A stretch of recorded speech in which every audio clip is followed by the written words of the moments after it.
Yes, they played with a near perfect 11 last game, I believe. And once Chris Morris is fit and available, he comes straight back into the team, maybe in place of Isuru Udana, thus making the death bowling a lot better. So I feel that they've got the playing 11 right, and depending upon the opposition and the ground, you might see a few changes here and there, but I feel that the playing 11 is sorted at the moment.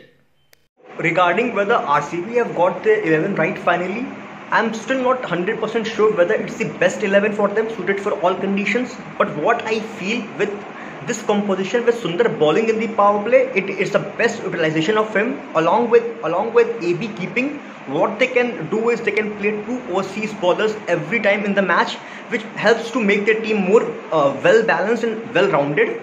9 of the players in this 11 look settled in this team. Only 2 spots, one of Gurkirat and one overseas spot of Zampa, can keep on changing. Udana would definitely be replaced by Morris once he gets fit. I think yes. It's a balanced RCB unit with AB de Villiers taking up the wicket-keeping role. It allows Virat Kohli to play an extra overseas player. So yes, this is the best possible RCB 11 so far in this year, I feel. Yes, I feel RCB have finally found out their winning formula in the span of 3 games. That's the best 11 they could have fielded yesterday against the Mumbai Indians. So when Morris comes back, he would straight away walk into the 11 ahead of Isuru Udana. And also Moeen Ali is an option who will get his games ahead of Zampa in venues like Sharjah. Both teams were spot on with the selections and execution yesterday. There is nothing different I could have done. Maybe we can say Kohli should have saved 2 overs of Saini at the death, but it's all game of chances and you can't complain. I would have been captain of RCB. I would have never bowled Zampa and Chahal in last 5 overs to Pollard, considering RCB already had overs of Shivam Dube, who had done well previously in last 2 matches in situations where batsmen have to go after him and he have been able to deliver them wickets. And same situation was there for them today as well. So I feel it was a tactical blunder by Virat Kohli to bowl spinners in front of Pollard in last 5 overs. If I was the captain of RCB, well, yesterday Virat Kohli got almost everything spot on. The team selection was very good. The on-field decisions, the bowling changes were pretty much spot on. Except for one thing, I feel that the 15th over, instead of giving it to Navdeep Saini, they could have given it to Adam Zampa, because bowling with the wet ball for a spinner in the final 4 against Kieron Pollard and Ishan Kishan, never going to be easy. So Saini, instead of bowling the 15th, he could have bowled at the death, and Zampa could have bowled the 15th over. Well, actually Virat's captaincy was brilliant yesterday. Whether it's bowling change or it field setting, he was magnificent. It's just that both Pollard and Ishan Kishan were destructive towards the end. So he was brilliant with his captaincy. Well, Ishan Kishan was tired, and it was clearly visible as well. He batted close to 18 overs in that match. For a youngster to come out again with that humid condition, it's really tough. So it was right from that Rohit sent Pollard and Pandya to bat in the super over. My opinion on this is that if a player himself is not super confident about being able to deliver in the super over after he was so exhausted and drained after playing such a wonderful knock, and he didn't have that self-belief that he would be able to give his best, I think the captain took a right decision to not force him to come in the super over, and it was best in the interest of the team. In hindsight, we can say a lot of things, but practically it was the right thing for a captain to do.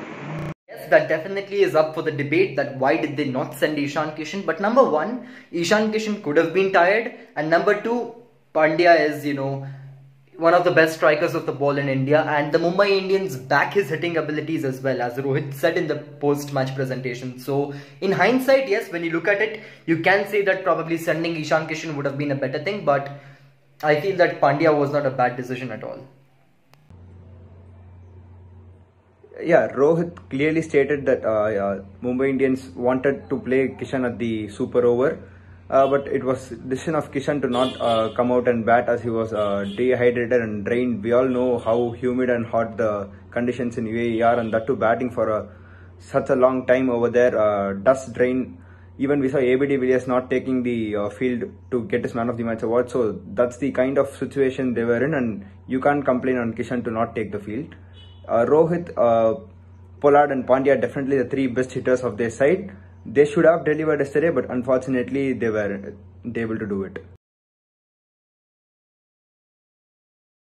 Yeah, it's definitely is a huge advantage for a chasing team under Dew, because it becomes very difficult for the bowlers to pitch in the right areas with the probability of balls slipping from their hands, especially for the spinners. With batsmen having so much power and the stroke of the bats these days, I think any score is chaseable under Dew in last 5 overs, and which we have been seeing recently. So a huge advantage for the chasing team under Dew. Yes, definitely it's an advantage for the chasing team with a wet outfield, but I still believe execution matters. You can see that in Saine's case, he bowled brilliantly towards the end. So if you execute a plan properly, then definitely it works. But no doubt about it, it really advantage for the chasing. Wet ball, yes, bowling with the wet ball definitely is very tough. For the spinners, it's not tough. It's very tough to grip the ball. For the fast bowlers, nailing the Yorker becomes very tough. So yes, I'm just stating the obvious over here. Bowling with the wet ball is very tough. But you know, when you look at it, teams, they now practice with the wet ball a lot, so they are kind of accustomed to it nowadays, because they know that yes, you have to come across it. You cannot say it as an excuse and just say that we lost the game because of Dew. You cannot do that. And also we have seen teams winning matches, defending totals in this IPL. So yes, it does give an advantage to the batting team, but I'm not so sure how big of an advantage is it for the batting team. Is wet ball an advantage? Maybe yes. Definitely it's tough for the spinners to grip and turn the ball. Goes a bit in the favor of batsmen. They definitely got the upper hand. But when we look at the trend, it's quite contrary to the belief.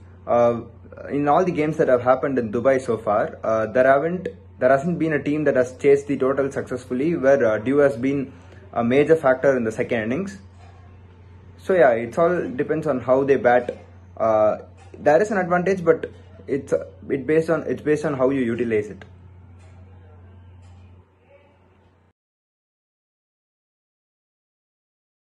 Standout performer of the match, I'll give it to Navdeep Saini. The way he bowled at the death against an in-form Ishan Kishan and Kieron Pollard.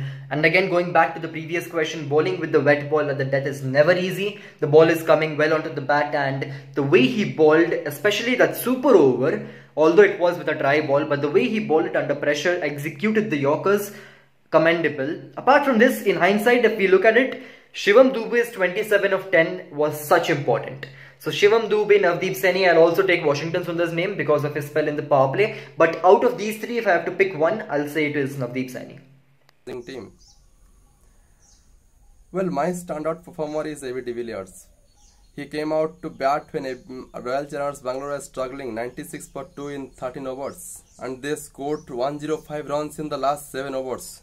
So ABD Villiers was definitely the game changer for me in this match. For me, the standout performer of the match was Ishan Kishan, undoubtedly. I think it's one of the best knocks I have seen from a youngster from a long time in IPL. I think what Ishan Kishan did the best was in this match was he was looking rusty at start because he was playing after a long time, but he didn't throw his wicket away. He stayed till the end, and then later once he got set, he showed his stroke range along with his ability to strike the ball hard. And he handled the pressure very well. I think this could be the career-defining knock for him. Standout performer from yesterday's game definitely has to be Ishan Kishan. It's quite tough to pick one actually. There were so many spectacular performances yesterday. It was quite harsh on Kishan to not finish on the winning side for such a kind of a performance. Sensational knock from the youngster, I would say. And Padikkal was also really good, and Finch gave a superb start yesterday. And ABD Villiers, we all know how good he is against pace, and he took on the world's best death bowler to cleaners to propel RCB to such a total. Saini and Sundar were also excellent with the ball and played crucial roles in the win yesterday. So it's quite hard to pick one, but if you ask me to pick just one, it has to be Ishan Kishan.